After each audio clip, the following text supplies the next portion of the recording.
कैसे पता चलेगा कि हार्ट का पेशेंट है? How to know he is a heart patient? Very simple.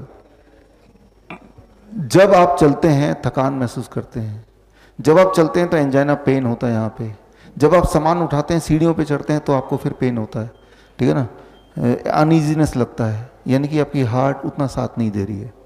ये हो गई हार्ट की प्रॉब्लम। अब जैसा कि सबसे पहला क्वेश्चन मैंने पढ़ा था कि कोई दिक्कत है तो डॉक्टर के पास जाएंगे, तभी तो जाएंगे ना। डॉक्टर क्या बोलेगा? एंजियोग्राफी कर लेते हैं, लगता है ब्लॉकेज है, यही बोलेगा। ठीक है, कर लेते हैं एंजियोग्राफी। एंजियोग्राफी क्या होता है? अब देखिए, ये आपका ब्लड वेसल है, ब्लड का पाइप है, और एक तार लेके यहाँ से तार डॉक्टर लेगा, वो आपके ब्लड वेसल के अंदर ऐसे डालेगा। वो तार ब्लड वेसल घूमता घूमता घूमता घूमता यहाँ तक पहुँचेगा। फिर वो फोटो खींच के देखेंगे कहाँ ब्लॉकेज है, कितना ब्लॉकेज है, 80% ब्लॉकेज, 90% ब्लॉकेज, 100% ब्लॉकेज, ऐसा बताएगा। लेकिन जब तार पूरे बॉडी में जाएगा तो ये तार आपके ब्लड वेसल के अंदर एक पार्ट को चीरता हुआ, चोट पहुंचाता हुआ, तोड़ता फोड़ता हुआ जाएगा। और अंदर ब्लड वेसल जा रहा है तो कहीं कहीं छोटे छोटे ब्लॉकेज है, उसको भी तोड़ता हुआ जाएगा। आपके ब्लड वेसल में कहीं कहीं छोटे छोटे ब्लॉकेज होंगे ही, लेकिन वो तार जब जाएगा तो उन ब्लॉकेज को तोड़ता हुआ जाएगा। जो कि ब्लॉकेज वहाँ चिपका हुआ था वो निकल जाएगा। निकल के कहाँ गिरेगा? ब्लड वेसल के अंदर ही घूमेगा ना, सर्कुलेशन में। जब ब्लड वेसल में घूमेगा तो कहीं भी जाके अटक जाएगा। ब्रेन में अटकेगा तो ब्रेन स्ट्रोक हो जाएगा, किडनी में अटकेगा तो किडनी फेलियर हो जाएगा, पैर में अटकेगा तो गैंग्रीन हो जाएगी, है ना। तो मैं ये बोलना चाह रहा हूँ कि एंजियोग्राम कराने से ब्रेन स्ट्रोक का खतरा बढ़ जाता है, किडनी फेलियर का खतरा बढ़ जाता है, गैंग्रीन का खतरा बढ़ जाता है। इसीलिए एंजियोग्राम मत कराओ, कराना नहीं। और एंजियोग्राम जब भी कराएंगे उसके बाद अगला सेंटेंस डॉक्टर बोलेगा एंजियोप्लास्टी करा लो। पहले नहीं बताएगा, बोलेगा अभी एंजियोप्लास्टी कर देते हैं, और घबराए हुए रहते हैं तो आप भी एंजियोप्लास्टी, क्योंकि वो 90% ब्लॉकेज आ गया। तो करना क्या होगा? ये बात समझना होगा कि जब भी आपके बॉडी में ब्लॉकेज बनता है तो ब्लड का सप्लाई वहां पे रुकने लगता है। सप्लाई रुक जाएगा तो क्या होगा? जो सेल्स हैं जिनको वो ब्लड मिलने वाला था दे विल स्टार्ट डाइंग। वो हार्ट के सेल अगर मरेंगे तो उसे हार्ट अटैक बोलेंगे, किडनी के सेल मरेंगे तो किडनी फेलियर बोलेंगे, राइट। इस तरह से अलग अलग बीमारियां बनती हैं कारण सेम है कि वहां पे सप्लाई नहीं पहुंच पा रही है। लेकिन बहुत ही इंटरेस्टिंग बात, जिस प्रकार आपके कार में एक 5वीं व्हील होती है स्टेपनी, और कभी अगर एक पहिया पंचर हो जाता तो आप क्या करते हैं? वो 5वां वाले को फिट कर देते हैं ताकि गाड़ी आगे बढ़ जाए। ठीक उसी प्रकार आपके बॉडी में कुदरती गॉड ने हजारों स्टेपनी लगा रखे, हजारों ब्लड वेसल छुपा के रखे हुए हैं, जो कि नॉन फंक्शनिंग ब्लड वेसल है। जैसे स्टेपनी नॉन फंक्शनिंग है, राइट। तो लेकिन जब भी कभी किसी की ब्लॉकेज होती है तो बॉडी क्या करता है? वो नॉन फंक्शनिंग स्टेपनी को खोल देता है, जिसे मेडिकली बोलते हैं कोलेट्रल आर्टरीज। कोलेट्रल आर्टरी खुल जाएगा तो जो ब्लॉकेज जहां पे, वो ब्लॉकेज वहीं रहेगा, लेकिन ब्लड नए वाले आर्टरी से वहां पहुंच जाएगा। तो सारा खेल क्या है कि कोलेट्रल आर्टरी खुल जाए। कोलेट्रल आर्टरी कैसे खुलेगा? वही time as medicine, food as medicine and 0 volt medicine.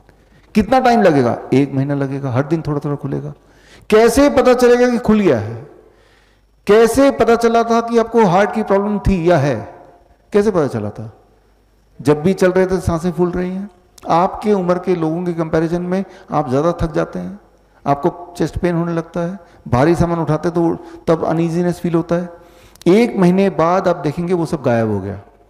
इसका मतलब यह है कि बॉडी ने नया कोलेट्रल आर्टरी खोल दिया है ना। अब जो कोलेट्रल आर्टरीज हैं वो सिर्फ हार्ट में नहीं है, वो किडनी में भी है, लंग में भी है, हर ऑर्गन में है। लेकिन जब आप ये तीनों मेडिसिन लेंगे जो आप ले रहे हैं, time as medicine, food as medicine, 0 volt, तो पूरे बॉडी के कोलेट्रल आर्टरीज साथ साथ ही खुलते जा रहे हैं।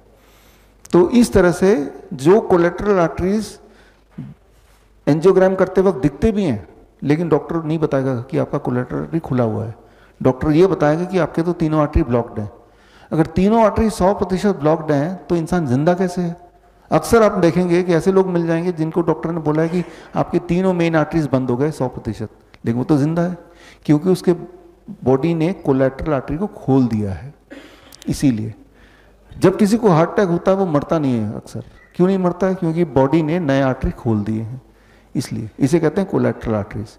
तो कोलेट्रल आर्टरी को पहले ही खोल दो। कैसे खोलना है? वही 3 medicine, time, food and 0 volt. Collateral artery खुल गए। यानी कि हार्ट की समस्या खत्म। समस्या खत्म कैसे पता चलेगा? I repeat, symptom will vanish. तो सिम्टम पे जोर रखिए। जिनका बीपी ज्यादा बढ़ गया, मान लो एक पाइप है, पानी का पाइप इमेजिन कीजिए, पानी का पाइप है और उस पाइप को जब पकड़ लेंगे आप, जोर से दबाएंगे तो पानी का प्रेशर बढ़ेगा कि घटेगा? है ना? जितना डायमीटर को घटाते जाएंगे उतना पानी का प्रेशर बढ़ता जाएगा। ठीक उसी तरह से आपका ब्लड वेसल है। ब्लड वेसल में जब ब्लॉकेज होता जाता है तो उसका डायमीटर क्या होगा? तो ब्लड प्रेशर क्या होगा? बढ़ेगा ना। लेकिन जब नए आर्टरी खुल जाएंगे तो ब्लड नए रास्ते से पास होगा तो ब्लड प्रेशर घट जाएगा। यानी कि 1 महीने के अंदर आप देखेंगे कि ब्लड प्रेशर नॉर्मल हो गया। 1 महीना छोड़िए, 3 दिन में नॉर्मल हो जाएगा। कल आप में से जितने लोग ब्लड प्रेशर की दवाई ले रहे हैं, कल तक मैं उम्मीद करता हूं उनमें से काफी लोगों का ब्लड प्रेशर घट जाएगा बिना दवाई के। यानी कि कोलेटरल आर्टरी खुल चुके। तो कोलेटरल आर्टरी तो है ही ऑलरेडी, खुलने में ज़्यादा टाइम नहीं लगता। स्टेपनी तो ऑलरेडी है, सिर्फ पानी से आपने खोला, स्टेपनी आ गया हाथ में। तो कोलेटरल आर्टरीज खोलने के लिए जो टूल है, वो टूल क्या है? Time as medicine, food as medicine and 0 volt medicine.